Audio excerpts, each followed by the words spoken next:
The 17 News at Sunrise podcast is brought to you by Clinica Sierra Vista.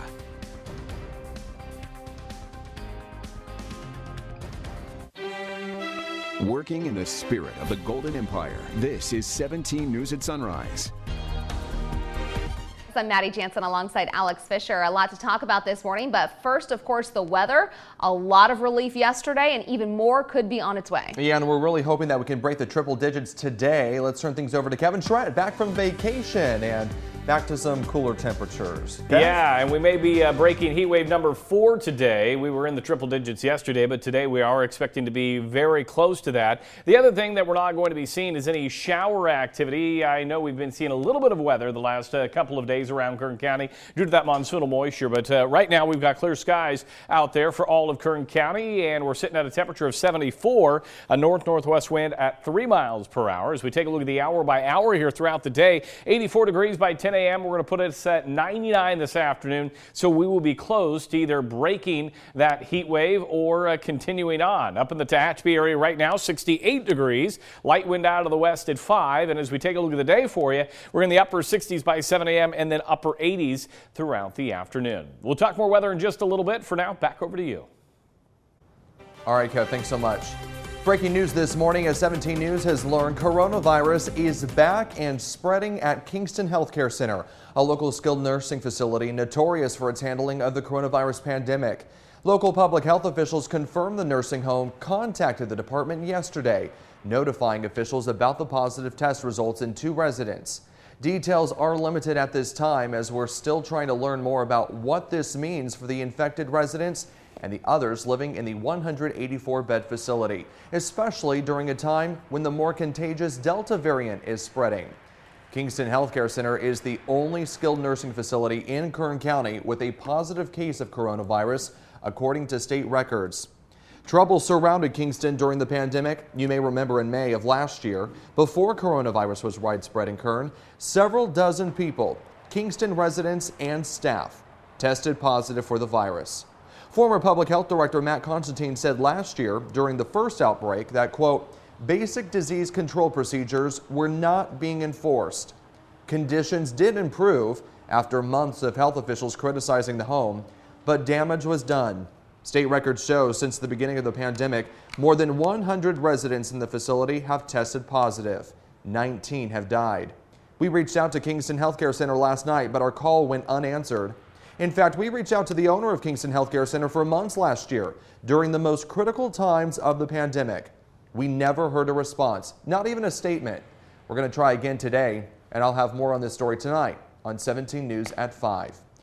Meantime, COVID-19 cases are on the rise here in Kern County. Public Health announced 134 new cases yesterday. Over the last week, we've seen a 44% increase in new cases and a 77% increase in cases in the past month. We also learned of another death yesterday. 1,413 lives have been lost to this virus since the beginning of the pandemic. Making headlines around town, the city of Bakersfield's primary source of drinking water is at extremely low levels. Water levels are so low that the California Department of Water Resources puts its forecast for the Kern River this year at just 17% of average, the second driest on record. However, the city has not imposed mandatory water restrictions, saying there is no water emergency at this time. Yesterday, the city council met to discuss the issue and direct staff to make sure there is available water. Water watchdogs say when it comes to conserving water, we all need to play a part. Most water usage is used outside of your house for irrigation, for landscaping, for your lawn. And the easiest area to conserve water and to reduce your water consumption is to simply water your lawn every other day voluntarily, or shorten the time span of your sprinkler timers. That will go a long, long way in conserving water. Archianello wants to make clear the city has enough drinking water for everyone and has consistently stored water in the ground during years of abundant rainfall. Business owners in downtown Bakersfield hope a new county ordinance will help them with the homelessness problem. Business owners say the homeless continue to scare away customers. If passed, the ordinance would prohibit sleeping in public or private spaces. Owners say they support the ordinance, but it's not a move to get rid of the homeless, adding resources need to be available for the homeless community. What resources are going to be available for those folks who are going to be required to move? So there has to be that part of it also. We reached out to District Attorney Cynthia Zimmer's office about the ordinance, and we're told no policy decisions have been announced. Meantime, the Bakersfield City Council voted to establish the Bakersfield Affordable Housing Trust Fund. The goal of the fund is to build more affordable housing, establish more emergency shelters, and offer loans to low-income future homeowners, among other things. The $5 million comes from Measure N, the public safety vital services money that was passed by voters in 2018. The City Council also authorized an application to the state for matching funds. As California works to send rent relief to struggling tenants and landlords, officials are signaling the state will likely not extend its ban on evictions in September. California's pandemic-related eviction ban for those who struggle to pay rent expires September 30th.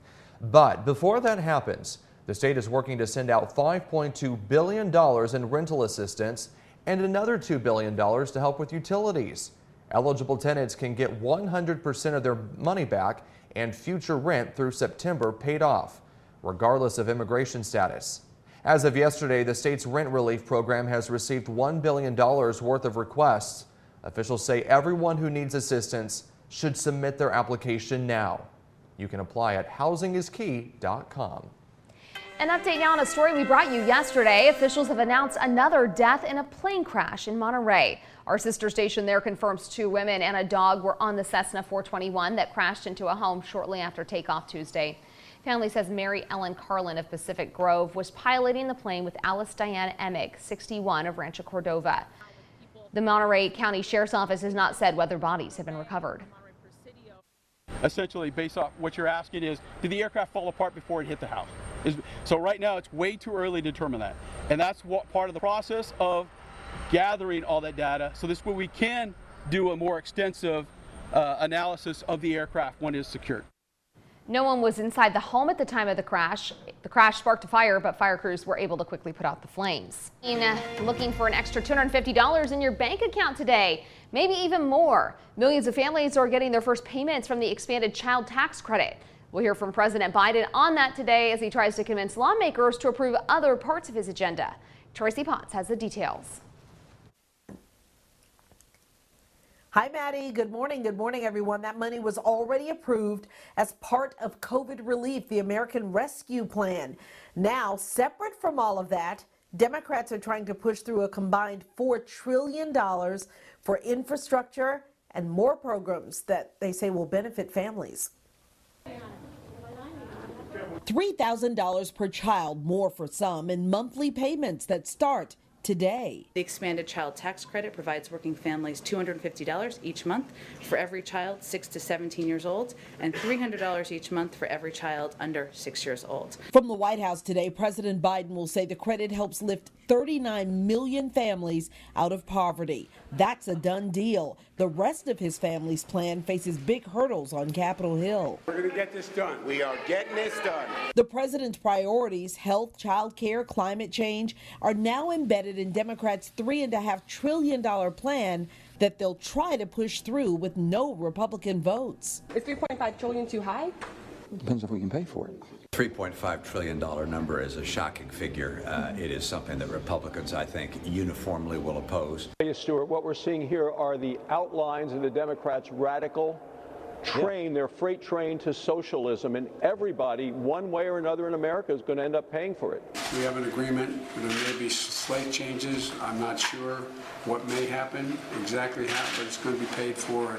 Lawmakers are still tweaking how to pay for the more traditional infrastructure plan, fixing roads, bridges, transit, and expanding internet. All this as President Biden today hosts German Chancellor Angela Merkel for her last visit. The White House says they'll talk about the pandemic, climate, and international security. I'm Tracy Potts, 17 News. Britney Spears was granted a request to hire her own attorney yesterday, a development that could mark a major shift in how her 13-year conservatorship case has been handled. The court hearing addressed the sudden departure of court-appointed attorney Samuel D. Ingham III, who has handled her case since 2008. Judge Brenda Penny approved Ingham's replacement with Britney Spears' chosen attorney, former federal prosecutor Matthew Rosengart. Spears broke down in tears during yesterday's hearing, explaining to the judge that she was extremely scared of her father and that she is not willing to be evaluated in order to remove him.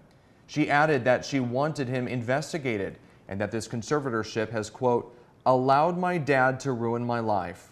Rosengart said he intends to file a petition to the court soon and that the goal should be to end the conservatorship.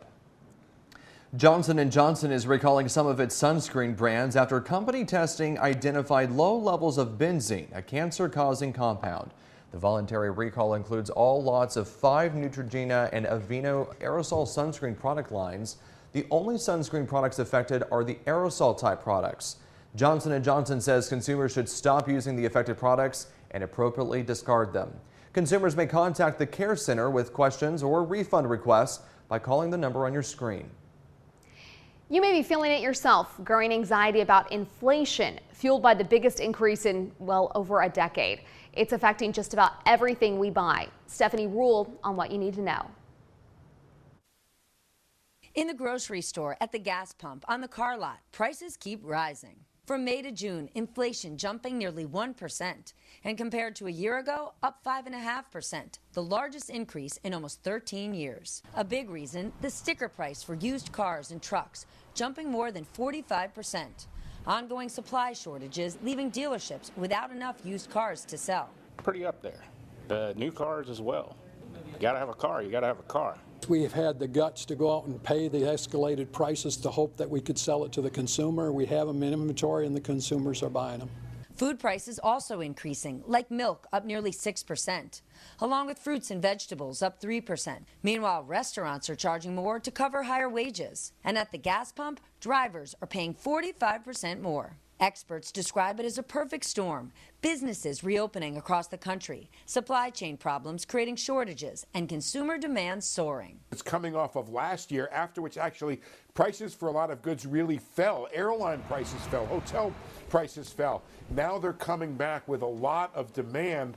The Biden administration telling Americans this is short term, brought on by the pandemic and the economic recovery. What can we do to protect ourselves? Well, you can shop around. That's one thing you can do. You can make choices to go with substitutes or things that aren't up quite as much. Yeah, we're all feeling the pinch at the grocery store and beyond. Sure. All right, coming up the next half hour on Sunrise, yet another wildfire breaks out in Northern California. This is the state's largest blaze, continues to grow. More on what fire crews are facing across our state when we come back. Another wildfire is broken out in Northern California. The so-called Dixie Fire started late Tuesday. It's burned more than 2,200 acres in Butte County. Dry vegetation combined with hot temperatures and wind caused the fire to balloon in size last night. The fire is 0% contained, but fire crews say it is moving away from structures, so that's some good news. Meantime, the largest wildfire in the west continues to grow in size. The Beckworth fire is burning in Lassen County near Lake Tahoe. It's burned more than 95,000 acres and is 71% contained. The fire destroyed at least 20 homes, and worsening conditions have prompted new mandatory evacuations. Authorities say they are facing big containment challenges due to rugged terrain. Nearly 3,000 firefighters, including some from Kern County, are helping fight the flames. More resources have arrived to fight river fire burning near Yosemite National Park. At least 9,500 acres have burned so far, and the fire is 21% contained this morning. 5 structures have been destroyed. About 1,500 firefighters are working to contain this blaze, including more than 120 engines and air tankers from up and down California. Red Cross officials say the shelter set up at New Life Christian Fellowship has been empty for the most part, so it will now serve as a resource center. It's still super hot, so we've had water and snacks and food and a cool place to wait out the evacuations or just come to get information and check in with Red Cross. A damage assessment team has arrived to identify more accurately what's been lost to the fire and what's still at stake.